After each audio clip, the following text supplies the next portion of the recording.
Figaro. Un autre regard. Anne de Guigné et Aude Cérès.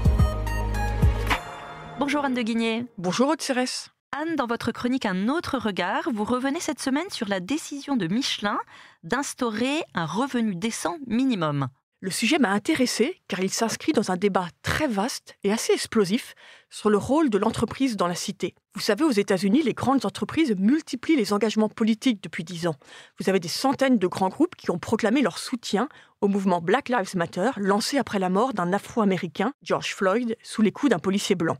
Des douzaines d'autres entreprises ont publiquement attaqué la décision de la Cour suprême de revoir la législation sur l'avortement. Coca-Cola et Delta ont de leur côté critiqué la réforme du droit électoral portée par l'État de Géorgie, sachant que ces deux groupes ont leur siège social en Géorgie, à Atlanta. Et pour vous, est-ce que ces prises de position sont un bien, sont positives ? Non, pas vraiment. Je partage tout à fait l'avis de deux universitaires américains, Jill Fish et Jeff Schwartz, qui démontrent que cet engagement politique nuit tout autant aux actionnaires des groupes qu'à l'ensemble de la société. Je les cite.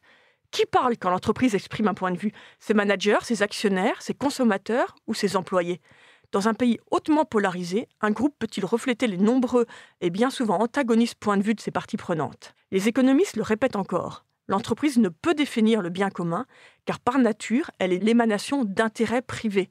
Donc cette tension entre la posture morale d'un côté et les intérêts financiers de l'autre nourrissent de très nombreuses critiques pour hypocrisie. Les incohérences des grands groupes nuisent aux causes qu'ils sont censés défendre en accroissant sur ces sujets les divisions partisanes. Ils recommandent alors aux plus grandes entreprises américaines de sortir de cette course concurrentielle à l'engagement en signant tous ensemble une charte de neutralité politique. Alors, est-ce que vous pensez que cette demande va faire bouger les lignes ? Bon, Aude, honnêtement, je ne suis pas sûre, mais en tout cas, elle participe à nourrir les questionnements sur le sujet.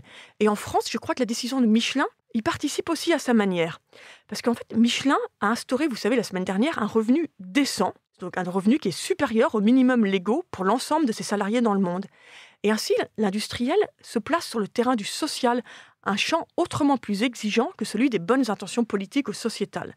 Donc le champion des pneumatiques s'accade de front par ce revenu décent aux inégalités géographiques en termes de niveau de vie. En effet, son revenu sera égal à près de 40 000 € bruts par an pour un salarié à Paris, donc le revenu décent minimum, contre un peu plus de 25 000 € pour un collaborateur qui réside à Clermont-Ferrand. Donc vous voyez, le groupe ne se contente pas d'afficher des engagements politiques. Concrètement, il s'engage sur ce terrain car ça lui permet aussi de résoudre ces difficultés de recrutement qui sont évoquées régulièrement par le directeur général Florent Menegaux. Donc nous ne sommes pas dans le coup de communication. Le revenu décent de Michelin apparaît cohérent avec ses objectifs de rentabilité de long terme. Et c'est pour cela qu'il est puissant. De la même manière, les engagements écologiques des entreprises répondent aussi à leurs besoins financiers. En effet, selon la Banque mondiale, plus de la moitié du produit intérieur brut mondial, soit 44 000 milliards de dollars, dépend des ressources naturelles.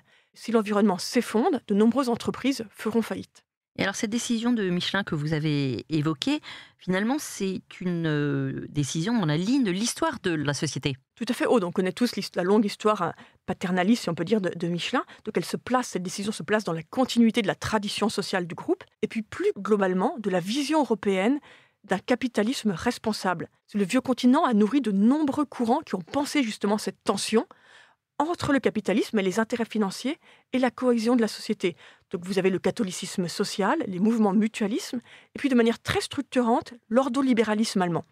Alors que le débat sur l'engagement politique des entreprises revient par le biais des États-Unis aujourd'hui, je crois qu'il est vraiment urgent que les entreprises européennes n'oublient pas cet héritage intellectuel. Merci beaucoup Anne de Guigné. Merci Aude. Je rappelle qu'on peut écouter vos chroniques sur lefigaro.fr, Figaro Radio, et toutes les plateformes d'écoute. Merci beaucoup et à bientôt. Nos ados ont vu tous les Miyazaki. Ils rêvent qu'on les emmène au Japon. Alors je vous donne rendez-vous au musée Ghibli à Tokyo, où vous serez transportés dans l'imaginaire du studio. Incroyable. Mon mari, lui, rêve de s'immerger à fond dans la culture nippone. Après un cours de dessin manga avec un artiste, je vous propose d'assister à une cérémonie du thé. Waouh. Et pour une expérience unique jusqu'au soleil levant, je vous ai réservé une nuit dans un joli ryokan avec un dîner traditionnel. Je nous y vois déjà. Avec Marco Vasco, ne rêvez plus, vivez votre voyage l'esprit libre. Au rendez-vous sur marcovasco.fr pour imaginer votre prochain voyage sur mesure.